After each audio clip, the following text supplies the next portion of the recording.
creo en el capitalismo ni en el comunismo. I don't believe in capitalism or communism.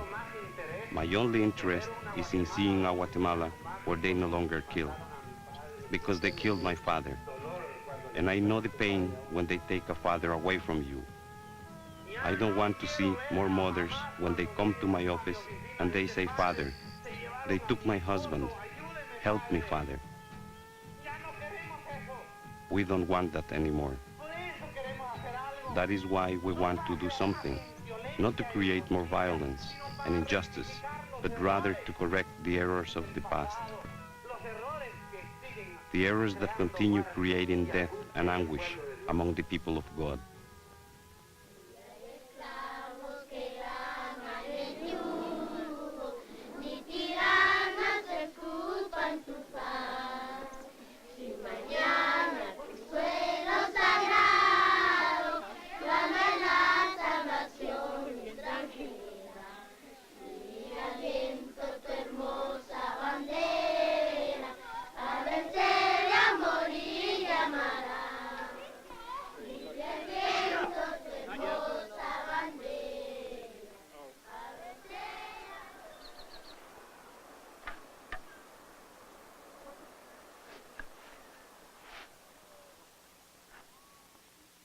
Guatemala is the northernmost country in Central America.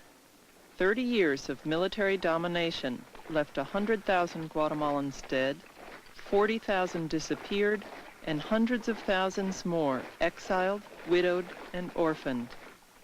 These massive human rights violations, done in the name of anti-communism, forced Guatemala into international isolation. The country was in a severe social and economic crisis. On January 14, 1986, Vinicio Cerezo, a Christian Democrat lawyer, was inaugurated president. The military believed a civilian president would give the government badly needed legitimacy and reduce support for the guerrilla movement. Well, in general terms, we are working in the democratic process in Guatemala, trying to build a democracy over the basis of state of law, respect of the human rights, respect of the political opposition in the country, diminishing the repression and violence existing in the near past, and giving the people the confidence and they are really the actors of their own destiny. Many people hoped that the Cerezo government, which was freely elected, would make a clean break with the past military regimes. The U.S. State Department called his election the final step in the return of democracy to Guatemala. This film examines the kind of democracy existing in Guatemala today. It focuses on human rights, land reform, and continuing military control to show the problems facing the country and how the new government is confronting them.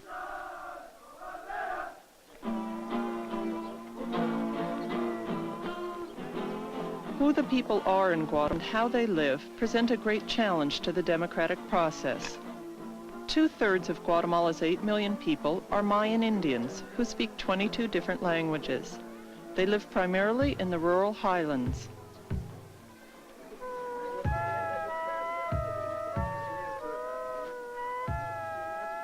Santiago Atitlan, an Indian community. In this coffin is a 3-week-old baby, too malnourished to survive a cough. 4 out of 5 Guatemalan children below age 5 are malnourished. In the Indian highlands, infants die at a rate 10 times higher than in the United States. A health worker at a private nutrition center. The problem here in Santiago is that there is a lot of illness, and also there isn't work for the parents. I am on the side of the children. Poor things.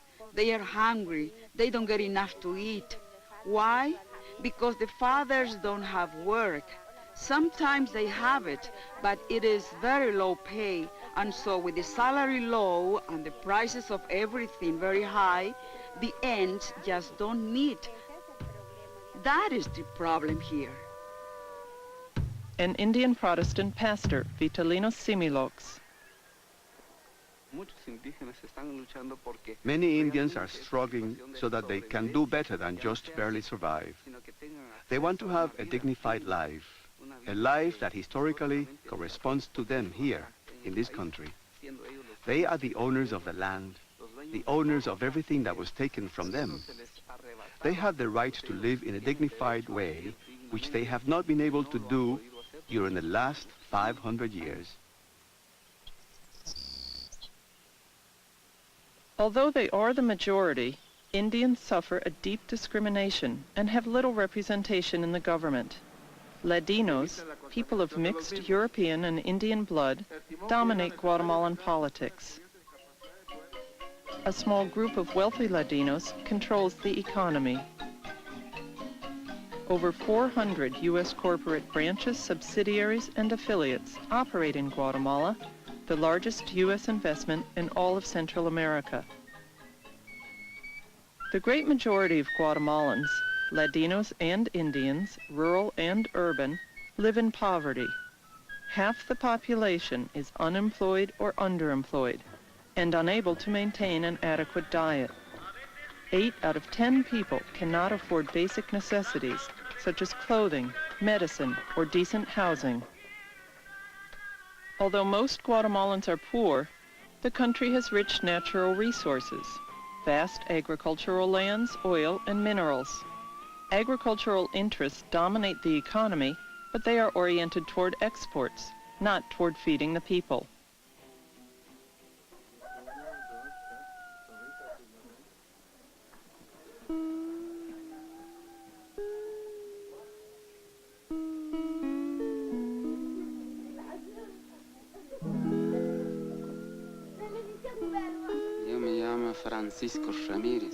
My name is Francisco Ramirez.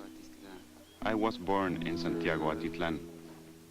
I have worked about 30 years and I have 8 children. My work is hard. It's very hard to earn anything. It's hard to get enough to eat. It's very difficult. This land is mine. This little bit is mine. But just a little, nothing more.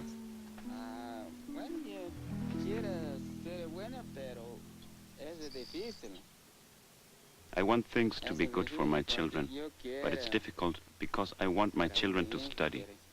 But they can't because they need money to study. I just keep doing this work because what else can I do?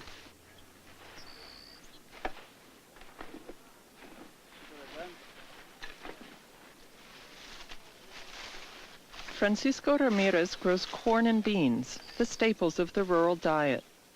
9 out of 10 peasants in the highlands have plots of land too small to support their family's basic needs. To survive, they work on the large plantations, harvesting sugarcane, coffee, cotton, and bananas. A landless worker.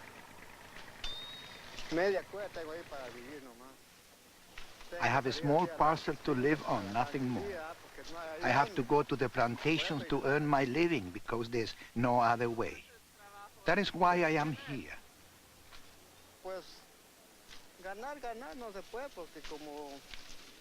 But you cannot really earn anything because, look, the cane hardly weighs anything. You don't even earn $2 a day working from 5 in the morning until 6 at night. 2% of the landowners control 2/3 of the arable land. Nowhere else in Latin America is the land distributed so unequally. Archbishop Prospero Penados del Barrio. To have peace and justice in Guatemala is a very slow road, an historical process.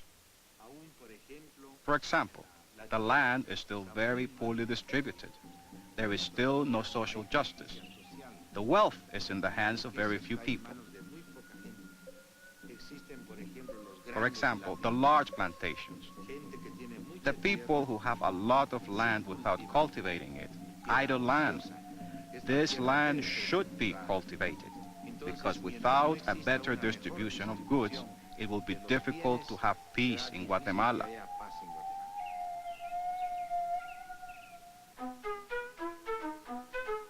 Land has played an important role in Guatemalan history. When President Jacobo Arbenz implemented a land reform program in 1952, it infuriated Guatemala's largest landholder, the United Fruit Company. It fueled U.S. government suspicions that Arbenz was controlled by communists. In 1954, a CIA-orchestrated coup ousted Arbenz, who had been freely elected. United Fruit got its land back, and no government since, including Cerezo's, has put a significant land reform program on its agenda.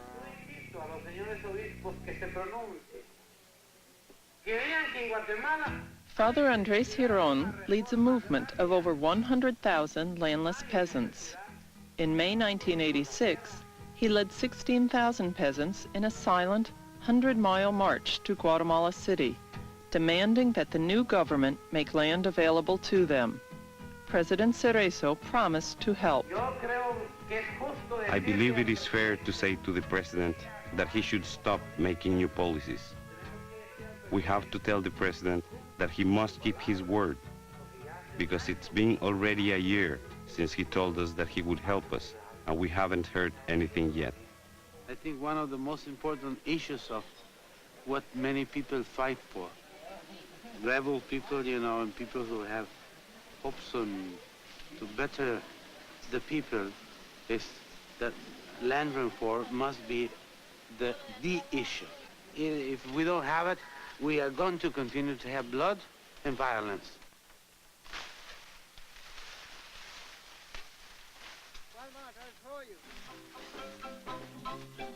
Teddy Plocharski exports coffee, rubber, melons, flowers, and a spice called cardamom on his 10,000 acres of land. He is ex-president of a powerful landowners association. I don't believe land reform is the solution, because it never worked before in Guatemala, and it hasn't worked in Mexico, it hasn't worked in Salvador and Nicaragua. It's the behind the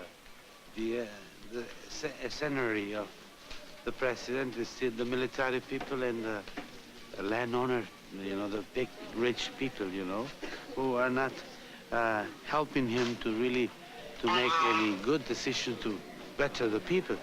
I think the president is some kind of a marionette who is, you know, he's willing to do something, but he doesn't have the power to do it. The government has promised and has publicly said that they'll do anything to make sure that private property is respected. So far, we have not had any problems with that. There have been some problems trying to take over farms, but the government has come out clearly and said they would not permit that. A Ladino peasant and lay church worker active in the land reform movement. It will be worth the struggle even if they finish us off, because we are hungry. We are even ready to sacrifice our children. Yes, believe it. Army Day, 1987. The Army has been the primary political force in Guatemala since 1954, maintaining power through fraudulent elections and coups. Today, the military's power has not diminished in spite of having a civilian president. During the 1970s, both Indians and poor Ladinos joined a growing popular movement protesting the military's power. They organized peasant leagues, trade unions, and student groups to demand land and other social reforms. Government security forces and death squads killed and kidnapped their leaders, calling them subversives and communists.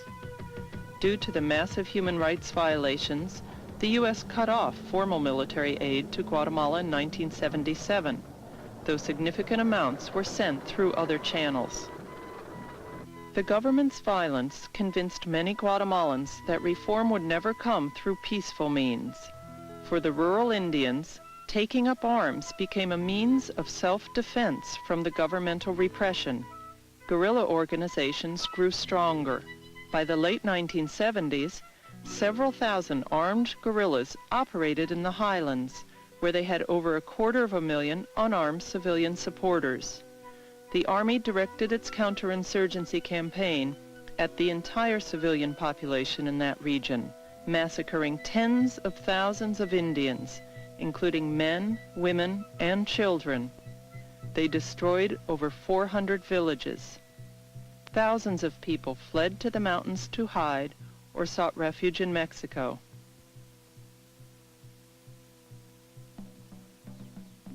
About 40,000 Guatemalan refugees live in United Nations-sponsored camps in Mexico. The refugees exhibit little confidence in the new democracy. During the first year and a half of the Cerezo administration, only 1,300 refugees from the camps returned to Guatemala. The remainder refused to go back until certain conditions are met. In the first place, the government must respect our lives. In the second place, the government must give us our land. And finally, there must be real development for us, the peasants.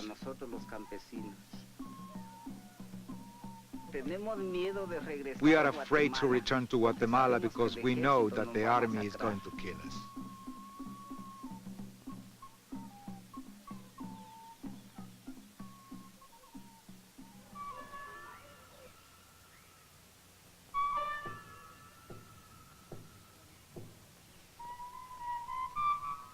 This is the first contact in 5 years these Indians have had with the rest of the world.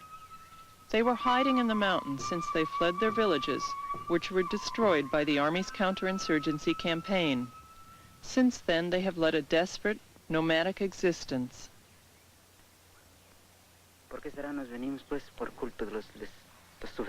Why did we come? Because of the suffering. We came because of the suffering, because all of the kids, children, old people, and the sick.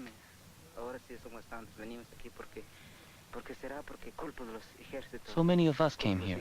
Why? Because of the army. The army is destroying all the cornfields. There's nothing, not even tortillas. We're telling you this because the poor people are suffering hunger. The army is after us, and so that's why we came here. Several thousand Indians are said to be still hiding in remote areas. The Catholic Church is sheltering this group, but they are the exception. The great majority of people who have come out of hiding in the mountains have been forced to live in settlements called development poles. The Army created them to separate the civilian population from the guerrillas. They now include over 60,000 people. A development pole called Chitu.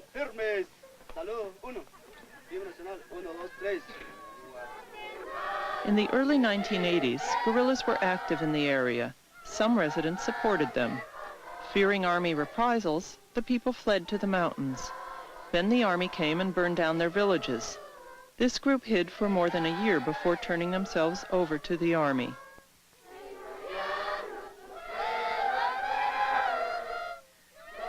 Defense Minister General Hector Gramajo.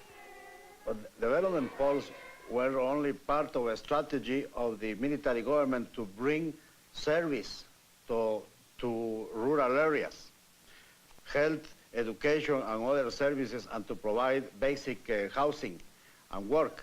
They are now within the frames of the democratic government. Anyone entering or leaving the settlement must have Army permission. Twice daily, the residents are expected to participate in civic activities, including speeches given by soldiers dressed in civilian clothes.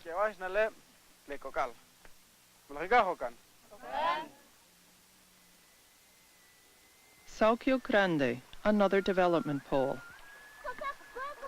Of the 700 families, there are 125 widows. The widows here in Salquil, take me for example.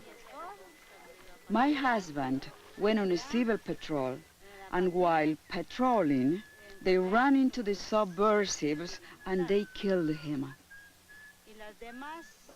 As for the husband of the other widows here, some of them haven't returned yet, and others were killed in their houses, and others were killed by the army.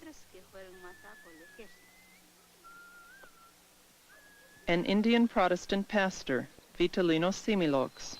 Los polos de desarrollo, según nosotros los indígenas, no es más The development poles, according to us the Indians, are nothing more than a means of control, to enclose the Indian in a given place where not only can he be controlled, but where he is made to think concepts and ideas that are not his own. They are destroying the Indian culture, erasing it from history and the rest of the population.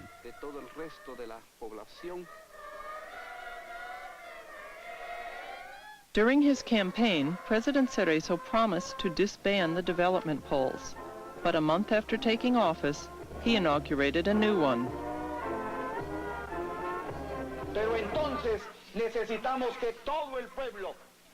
We need all the people to forget the past and to unify, so that together we can move Guatemala forward. We have to forget the time when the people and the government were different. Now the government is of the people. I count on the backing of the army and of all the people.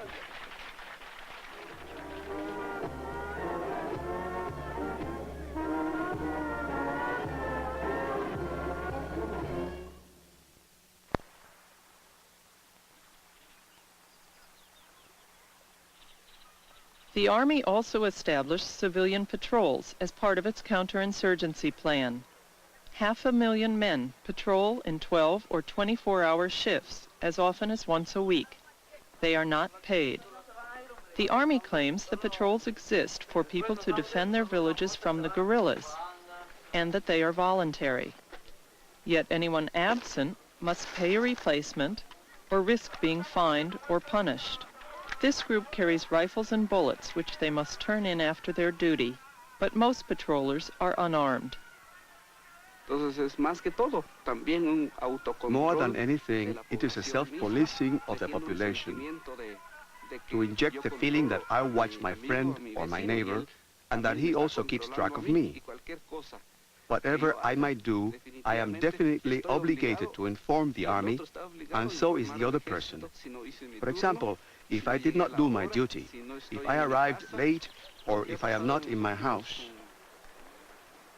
What has happened recently, and especially with this government, is that they have made some changes to give the appearance that it is voluntary. But the result is the same.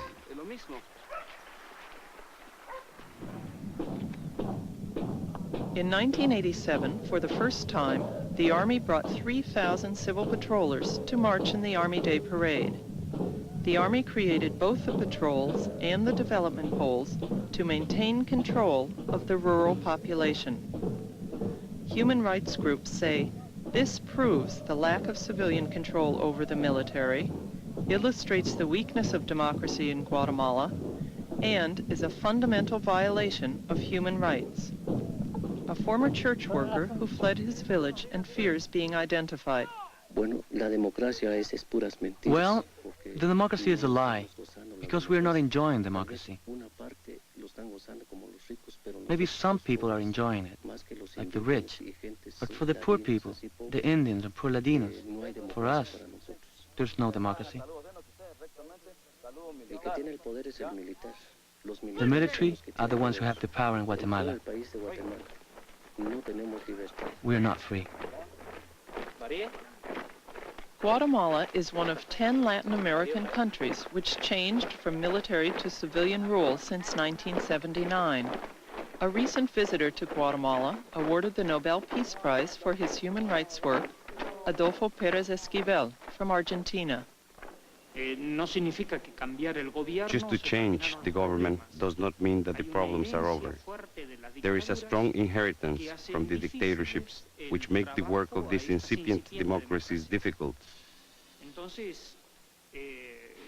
I believe it is necessary to do away with many things, such as the concept of national security in the armed forces.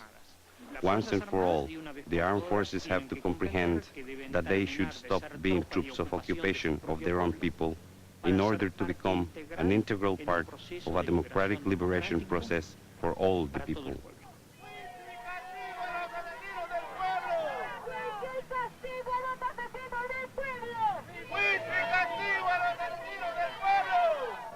In 1984, relatives of disappeared people organized GAM, a human rights group. GAM charges that 40,000 Guatemalans have been disappeared since 1954. 2 GAM leaders were assassinated in 1985, and others received constant threats. Ninette Garcia was a founder of GAM after her husband, a trade union leader, was disappeared. Our immediate demand is the formation of an investigative commission that can tell us where they took our relatives. The uncertainty of not knowing whether they're alive or dead or what was done to them must end. President Cerezo has vacillated on forming a commission to investigate what happened to the disappeared. He also declared that no military people would be put on trial. Just before leaving office, the outgoing military government issued an amnesty decree. It prohibited prosecution of the military or security forces for abuses committed while they held office. America's Watch, a human rights monitoring group, calls the self-amnesty an attempt by murderers and torturers to pardon themselves, as well as to impede any inquiry into their activities or into the fate of their victims. Defense Minister Cramajo. In reference of the amnesty 3 or 4 days before the inauguration of the new government, it is a misunderstanding. The decree of amnesty was for every Guatemalan. It was not dedicated to military people, but military and civilian people, all that were involved in any way in this civil war that we actually had in the country. It's not dedicated to the military. It's for everyone, and we want to go forward. We don't want to stick to the past. Media vuelta. Lucha. Edmund Mulet is one of 100 deputies in the Guatemalan Congress. He belongs to the largest opposition party, which defines itself as being in the political center. The people who are responsible for the killings, for the kidnappings, for the massacres, the people responsible for the corruption in this country are still in very important positions in the military, in the power, in a civilian government. The army is not responsible for any wrongdoing. The army reacts as a constitutional mandate against terrorism. And we actually were engaged in a civil war, and in a civil war people suffer. If we didn't do something against these people, then all those crimes, all those things could happen again anytime. Trade unions suffered severe repression before Cerezo took office. During a 4-month period in 1980, 77 union leaders were killed or disappeared, including 6 from this Coca-Cola bottling plant. A representative of UNCIT Fragua, a labor federation. Nosotros tememos que eso, que la represión que se sucedió en los años. We are afraid that the repression that happened during the 1980s, at the end of the 70s, and the beginning of the 80s might happen again. This is always true when we see a government favoring private enterprise and the same traditional power groups. This will bring the government to a crisis, which means that the government will have to unleash an even greater repression in order to maintain itself in power. The real facts is that repression diminished, almost disappeared in Guatemala. The figures, even the figures, and the perception, the feeling of the people have changed all the way. Means that my strategy, talking with the military people, succeeded. If there are no human rights violations, what happened to the Rachel Sisimic family? What happened to Camilo Garcia and Basilio Tuis and Lopez Chavez? What happened to the kindergarten teacher and the family they machine gunned yesterday? What happened to the worker from Escuintla who was assassinated yesterday? We say that these are serious violations of human rights, which they want to cover up by saying that they are common crimes. But it is not possible. They are political crimes. Although the number of victims may vary, the military structure responsible for most of the violence remains intact. Repression continues.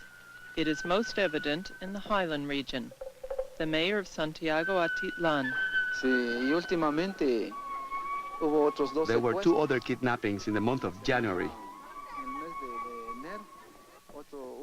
And then there were 2 kidnappings of people walking in the mountains. And also 2 other people were disappeared. Just this week, Monday afternoon, there were 2 more who were shot on the other side of town. The only thing known, according to information from the relatives who saw it, is that they are strangers with masks and machine guns who did the killings.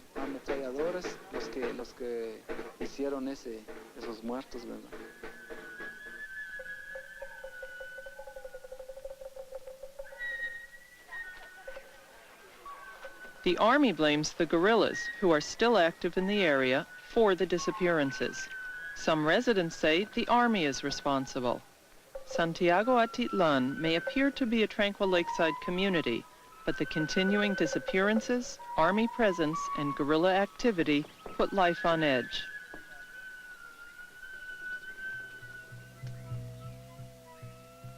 The Army's counterinsurgency campaign damaged but did not defeat the armed guerrillas. Today, a few thousand are still active in the rural areas. Well, this movement, insurgent movements against the government is, as I said, magnify the problems, social and economic problems of the country, and they are supported by external sources, what they call international solidarity. And mainly this is East and West confrontation. I don't see any connection between the land problem and insurgency. I've had personal experience with insurgency, and I believe this is more of a political problem, a world power struggle between the United States and Russia.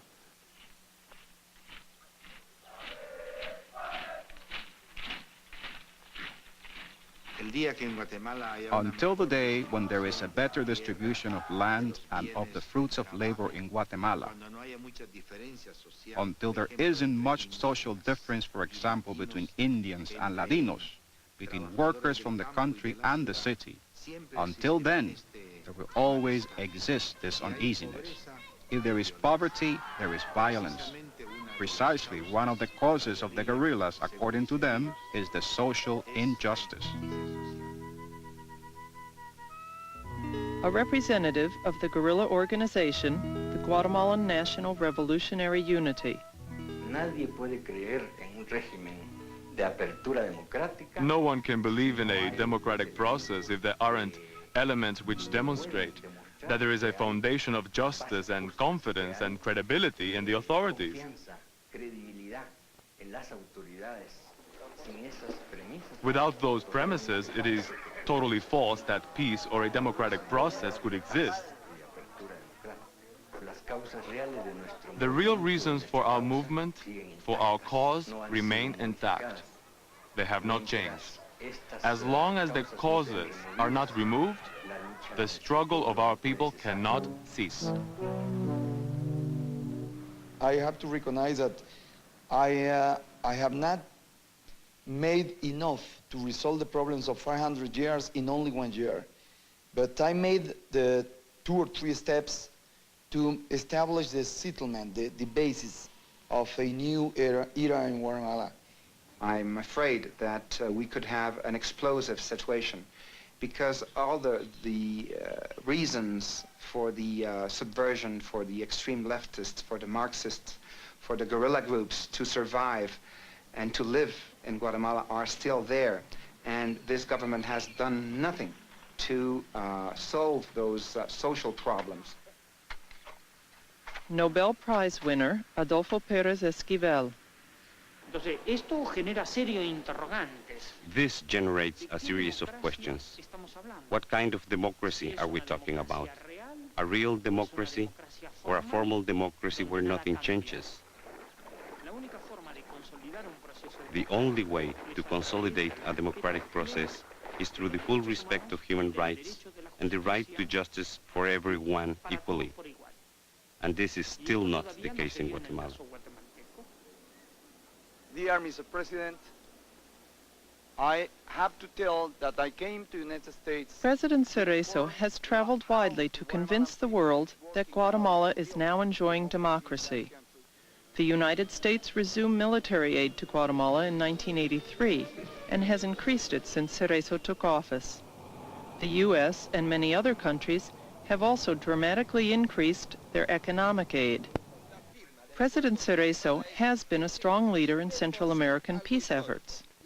But inside Guatemala, if the Cerezo government is simply a mask for continuing military control without seriously confronting the land and human rights problems, then it is unlikely that his own country will have a lasting peace.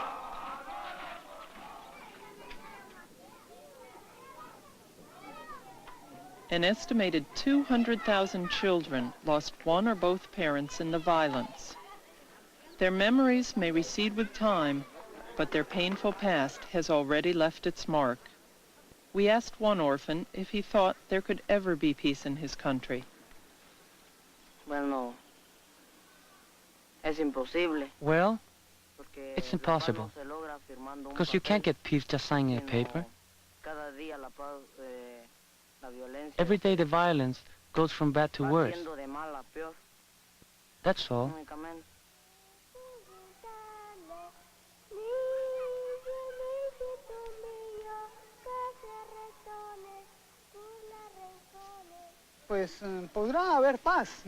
Maybe there will be peace within a few years, but for now there's no peace, because as long as there's hunger, there's no peace. The struggle for peace and democracy in Guatemala has a long history. Despite the extraordinarily high price the Guatemalan people have already paid, their struggle continues.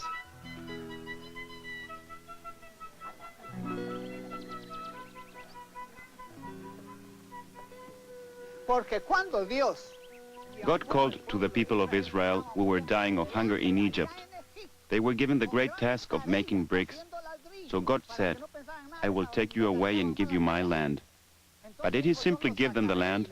No, they invaded it, because others held it by force. Today, other people are holding our lands by force, and so now we are going to take them.